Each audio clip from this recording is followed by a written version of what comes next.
ഇംഗ്ലണ്ടിലെ ഒരു ഗ്രാമത്തിൻ്റെയും മറ്റൊരു തെരുവിൻ്റെയും പേരുകൾ കൂട്ടിച്ചേർത്ത് മെനഞ്ഞെടുത്ത ഒരു കഥാപാത്രം. രസതന്ത്രം എന്ന വിഷയത്തോടുള്ള താല്പര്യക്കുറവോ അല്ലെങ്കിൽ അത് പഠിപ്പിച്ച അധ്യാപകനോടുള്ള നീരസമോ കലർന്ന മഷിയാൽ എഴുത്തുകാരി സൃഷ്ടിച്ചെടുത്ത മറ്റൊരു അധ്യാപക സങ്കല്പം.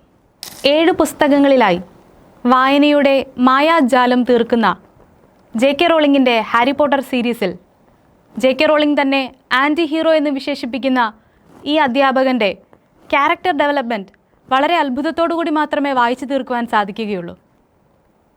ഒടുവിൽ അധ്യായം അവസാനിക്കുമ്പോൾ ഒരു വിങ്ങലായി പ്രൊഫസർ സെവറസ് സ്നേപ്പ് നമ്മുടെ മനസ്സിൽ അവശേഷിക്കുന്നു.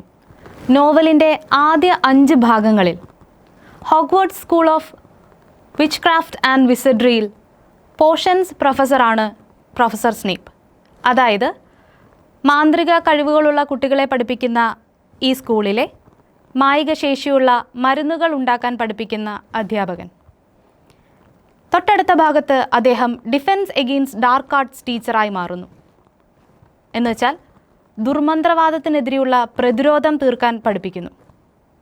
ഒടുവിൽ അദ്ദേഹം ഹോഗ്വാർട്സ് സ്കൂളിൻ്റെ ഹെഡ് മാസ്റ്ററായി ഉയർത്തപ്പെടുന്നു. ഒരു ഗ്രേ ഷെയ്ഡ് പുകമറയ്ക്കുള്ളിൽ നിർത്തിയിരിക്കുന്ന പ്രൊഫസർ സ്നേപ്പിൻ്റെ അതിനിഗൂഢ രഹസ്യങ്ങൾ മനസ്സിലാക്കുവാൻ അവസാന ഭാഗം വരെ എത്തണമെങ്കിലും നോവലിൻ്റെ ആരംഭം മുതൽ തന്നെ അങ്ങിങ്ങായി ചില സൂചനകൾ എഴുത്തുകാർ നൽകുന്നുണ്ട്. ഹാരി പോട്ടർ പ്രധാന കഥാപാത്രമായ നോവലാണ് ഇതെങ്കിൽ കൂടിയും ഹോഗ്വാർട്സ് ഹെഡ് മാസ്റ്ററായ ആൽബസ് ഡംബിൾഡോറിനെയും പ്രൊഫസർ സ്നേപ്പിനെയും ഒക്കെ ചുറ്റിപ്പറ്റി തന്നെയാണ് പ്രധാനമായും കഥാഗതി മുൻപോട്ട് പോകുന്നതെന്ന് നിസ്സംശയം പറയാൻ സാധിക്കും. പ്രൊഫസർ സ്നേപ്പ് തൻ്റെ ചെറുപ്പകാലത്ത് ജെയിംസ് പോട്ടർ, അതായത് ഹാരി പോട്ടറിൻ്റെ അച്ഛൻ, ജെയിംസ് പോട്ടറിനാൽ ഒരുപാട് കളിയാക്കപ്പെട്ടിരുന്നു. ജെയിംസ് പോട്ടറും തൻ്റെ സുഹൃത്തുക്കളും വളഞ്ഞിട്ടാക്രമിക്കുമ്പോഴും ഇൻട്രോവേർട്ടായിരുന്ന കുഞ്ഞ് സ്നേപ്പിന് ആശ്വാസമായി ഒരാളുണ്ടായിരുന്നു, ലില്ലി. പ്രൊഫസർ സ്നേപ്പിന് തന്നോടുള്ള ഇഷ്ടക്കുറവിന് കാരണം തൻ്റെ അച്ഛൻ്റെ ഇത്തരത്തിലുള്ള പെരുമാറ്റമായിരുന്നുവെന്ന് ഹാരി പിന്നീട് തിരിച്ചറിയുന്നുണ്ട്. കഥയിലെ പ്രധാന വില്ലനായ ഡാർക്ക് ലോർഡ് വോൾഡമോർട്ട് അദ്ദേഹത്തിൻ്റെ ഡെത്ത് ഈറ്റേഴ്സിൽ ഒരു വിശ്വസ്തൻ കൂടിയായിരുന്നു പ്രൊഫസർ സ്നേപ്പ്.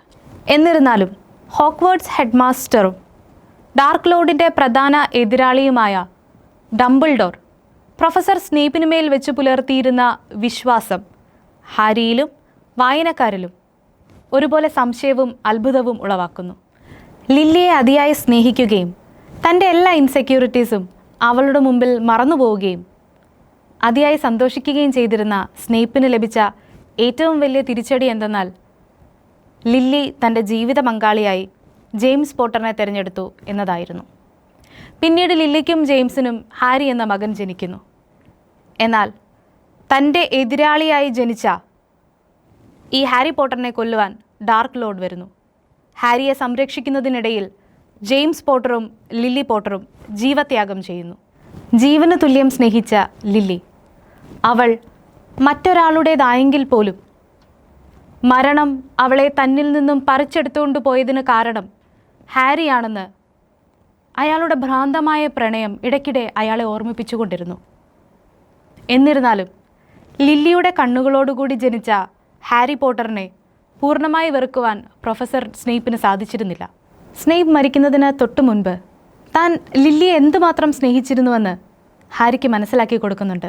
മരണത്തെ നേരിട്ട് കണ്ട നിമിഷം പ്രൊഫസർ സ്നേപ്പ് ഹാരിയോട് തൻ്റെ കണ്ണുകളിലേക്ക് നോക്കുവാൻ ആവശ്യപ്പെടുന്നു.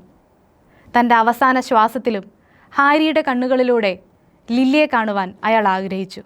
മറ്റൊരു തരത്തിൽ പറഞ്ഞാൽ ഡാർക്ക് ലോർഡിൻ്റെ പതനത്തെക്കുറിച്ചുള്ള പ്രവചനം അദ്ദേഹത്തെ അറിയിക്കുന്നത് പ്രൊഫസർ സ്നേപ്പാണ്. എന്നാൽ അത് വിരൽ ചൂണ്ടിയിരുന്നത് ലില്ലിയുടെ കുടുംബത്തിലേക്കായിരുന്നുവെന്ന് സ്നേപ്പ് അറിഞ്ഞിരുന്നില്ല. ഒരു തരത്തിൽ പറഞ്ഞാൽ ഹാരിയുടെ അനാഥ ബാല്യത്തിനും ലില്ലിയുടെ മരണത്തിനും താൻ കൂടെ കാരണമാണ് എന്ന ചിന്ത സ്നേപ്പിനെ വല്ലാതെ വേട്ടയാടിയിരുന്നു. ലില്ലിയുടെ പെട്രോണസ് ഉപയോഗിച്ച് ഹാരിയെ രക്ഷിക്കുന്ന ഒരു രംഗമുണ്ട്.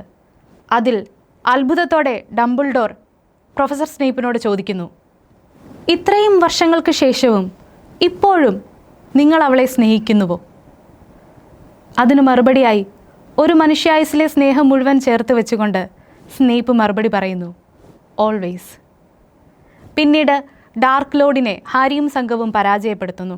നോവൽ പുരോഗമിക്കുമ്പോൾ പ്രൊഫസർ സ്നേപ്പിൻ്റെ അസാമാന്യ ധൈര്യവും വിശ്വസ്തതയും തിരിച്ചറിയുന്ന ഹാരി പോട്ടർ തൻ്റെ മകന് നൽകുന്ന പേര് ആൽബസ് സെവറസ് പോട്ടർ എന്നാണ്. ഇതിൽ ആൽബസ് എന്നത് ഹാരിക്ക് ഡംബിൾഡോറിനോടുള്ള സ്നേഹമാണെങ്കിൽ സെവറസ് എന്നത് എന്താണെന്ന് പ്രത്യേകം പറയേണ്ട ആവശ്യമില്ലല്ലോ.